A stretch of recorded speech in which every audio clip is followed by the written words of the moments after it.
Hey guys, Rebel Engine 95, recording live from a Love County prison cell. I did not mean to wait as long as I did to make another video, so I'm going to make one now. And I'm actually kind of excited because not only do I get to do two properties that I know pretty well, but it also is like it's from two properties that I have been avoiding putting together because I think it's a little cliche, but it actually works really well right now. So this is uh, Mirio Togata or Lemillion from My Hero Academia versus Pyrrha Nikos from Ruby. Um, so well, first of all, I've been watching a lot of My Hero Academia, so that's the main reason I thought of this. I've been catching up on it. But the other thing is, and I've also been watching a lot of Ruby because Ruby Volume 9 is out. But I think I did another Ruby MHA fight at some point. I think it was like no, I didn't do Adam versus Stain. I did Amon and Stain, and then I did Adam Amon. I did like no, I did Toga. Did I do another one? Have I ever done one of these? Anyway, point is, there's a million characters you can put against. There's a million like Ruby characters you can put against My Hero Academia characters. For no particular reason. So, but yeah, like this makes a lot of sense to me because they're the top students of their respective schools. Put themselves on the line to defeat the big bad hero and everything. We're destined to take up the world's greatest power and then failed. The but also I just love Lemillion, to be honest. Like in reality, when I was looking for fights, I just said I looked for a fight specifically with Lemillion in it. And this seemed, I was like, well, that's dumb. And then I'm like, well, actually. So anyway, getting into it. So first of all, I'm going to call him Lemillion because calling anybody in My Hero Academia by their actual name is kind of like over my head at this point. There's a lot of characters with Japanese names. So yeah, Lemillion is he is a third year? He's like a senior year UA Academy student, and he's one of like the big three students in the school. And that is because not only is he just been in the school longer, but also because he's one of the three elite, based on the fact that he's worked the hardest and he's done all this to like make his quirk seem invincible to other people. His quirk is, I think, what do they call it? I think they call it like permeation or something. But his quirk is basically he can phase through like anything. He can phase through the floor, he can phase through people, he can have other like if somebody shoots a bullet at him, he can have the bullet phase through him. He can go through walls, he can go through punches, he can go through. The only thing I'm not entirely sure of, which might come to for this fight, we'll get to that later, but yeah, and at first glance, when the rest of the UA students fought, when Class A fought him, he fought Class A all at once. He took them all out within like a minute, and they all said, "Well, that's not fair. He has like this, he has the greatest quirk ever." And he said, "No, my quirk makes me, or I make my quirk the greatest ever. I didn't, not the other way around." In addition to that, he's a very studious fighter. He's very like proficient, very experienced. And I don't care what anyone else says. The guy is superhumanly strong. The fight between um like the siege on the heroes, and like the fight where it was like all of the major heroes versus I can't remember his name now. The One for All's successor, right? Or I guess in some cases the fight against One for All. Um, like this guy comes in and he takes out like 3 or 4 high end Nomu in like literally the blink of an eye. And these are like the same high end Nomu that fought All Might at full power, like that fought him. One of them fought him to like a standstill, and this is, and then he faces like a giant Nomu that's like it's like the size of a building, basically. Not really a building, but like that's like way bigger than human standard. That's like monster sized, and he like one shots him and punches him across. Like the guy is superhuman. There's no, you could argue, because one of the characteristics of his quirk is that much like he can make himself intangible, he can also instantly make himself tangible. Um, and if he's ever interacting with matter while he's intangible, if he makes himself tangible, he or the matter will, one of them will be sent like rocketing away from each other, right? So if he goes underground, he doesn't have to like manually swim back up. He just makes himself tangible again, and then he shoots back up out of the ground.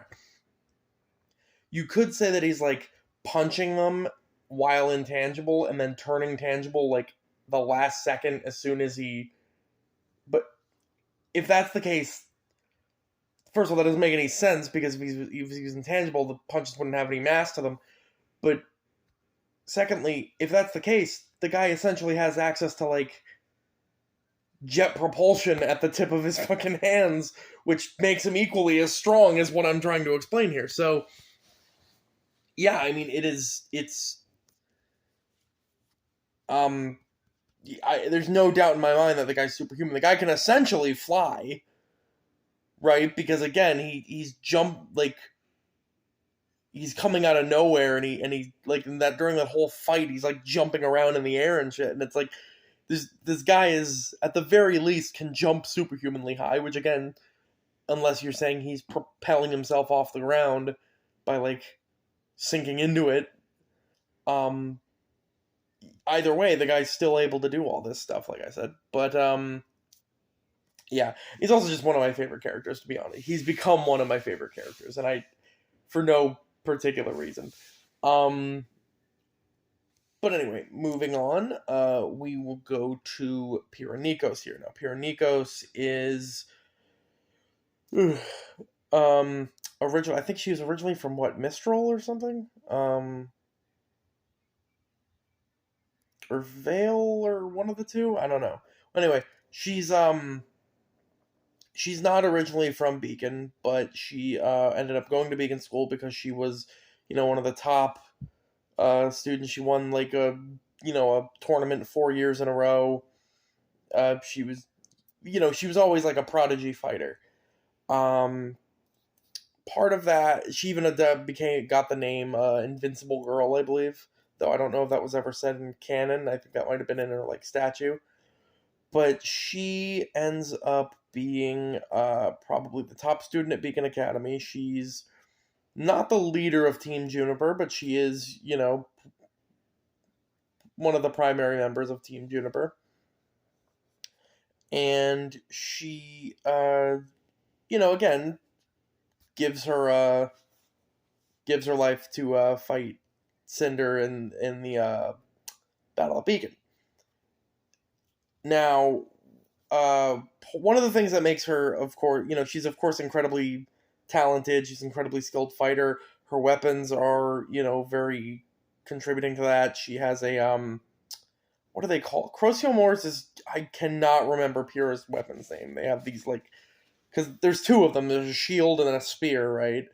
And the shield has its own name, and the spear, or it's like more like a javelin, but yeah, her spear can she can throw it several like 100 yards away, like when she pinned John to a tree, and she can also turn that into like a rifle to shoot at you with. So But the other thing that makes these weapons so great is her semblance, which is polarity. She can control magnetism.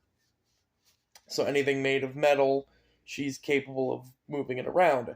Now, for years and years and years, she never used this, because, or she only used this very subtly and slightly to kind of influence her opponents, because this is a world where everything's a gun. So, to kind of make her seem like she was just so untouchable in a fight that her opponents just coincidentally couldn't do anything to her. But in reality, yeah, it's called the Super Pichu strategy. Um, she, but she in reality she was just very slightly manipulating the angle that they're shooting at, slightly manipulating their feet, their hands, or whatnot, while ensuring her own accuracy and all of that. But she has shown, like in her fight with Penny, she ripped Penny completely in half, not knowing that Penny was made of metal, but ripped Penny completely in half. Now this is this is pre-rebuild and pre-maiden Penny, so I wouldn't scale to when she, stopped an airship from taking off, but this is also a Penny who still got hit by, a truck, and wasn't even phased, by it. So Pyrrha is able to exert, a force that can, rip her apart, using this polarity.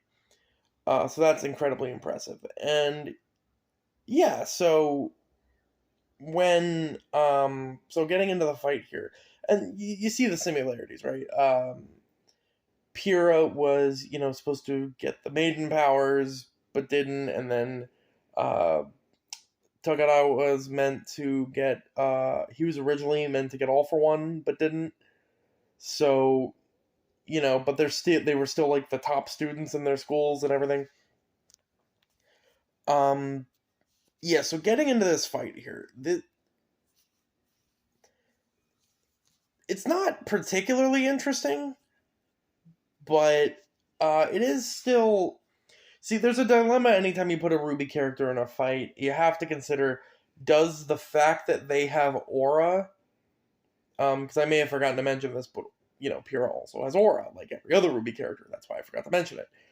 Does their aura alone make it so that they can't lose this? And in most cases, depending on what fight you pick, that's not the case. And I don't think it's the case here. Because first thing I want to point out is polarity is probably doing nothing to Lemillion himself.